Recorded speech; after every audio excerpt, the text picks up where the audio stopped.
தென்னிந்திய நடிகர் சங்க தேர்தலில் சரத்குமார் அணியில் தனுஷ், சிம்பு ஆகியோர் போட்டியிடப் போவதாக திருச்சி நாடக நடிகர் சங்கத்தினர் தெரிவித்துள்ளனர். திருச்சி நாடக நடிகர்களிடம் ஆதரவு கேட்டு நாளை விஷால் அணியினர் அவர்களை சந்திக்க உள்ளனர். இந்நிலையில் விஷால் அணியினருக்கு ஆதரவு இல்லை என்று திருச்சி நாடக நடிகர் சங்கத்தினர் கூறியுள்ளனர். சரத்குமார் அணியில் தனுஷ், சிம்பு ஆகியோர் போட்டியிடப் போவதாகவும் அவர்கள் தெரிவித்துள்ளனர்.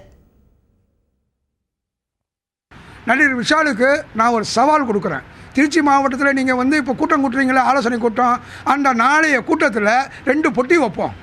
அதாவது விஷால் அன்றைக்கி ஒரு பொட்டி, ராதா ரவி, சரத்குமார் சார் அன்றைக்கி ஒரு பொட்டின்னு 2 பொட்டி வைப்போம். நாளைக்கே எலெக்ஷன் நடத்துவோமே, ஒரு ஓவராலாக யார் ஜெயிக்கிறான்னு பார்த்துடலாமா? இது என்னுடைய சவால் திருச்சி மாவட்டம். ஏன்னா எங்கள் நாடக நடிகர்களை நீங்கள் கேவலப்படுத்திட்டு இருக்கீங்க. ஏன்னா நாங்கள் இல்லாத அமைப்பா, எங்களுடைய பதிவு பெற்ற அமைப்பே இல்லாமல் நீங்கள் யாரை வச்சு இங்கே நடிகர்னு சொல்கிறீங்க?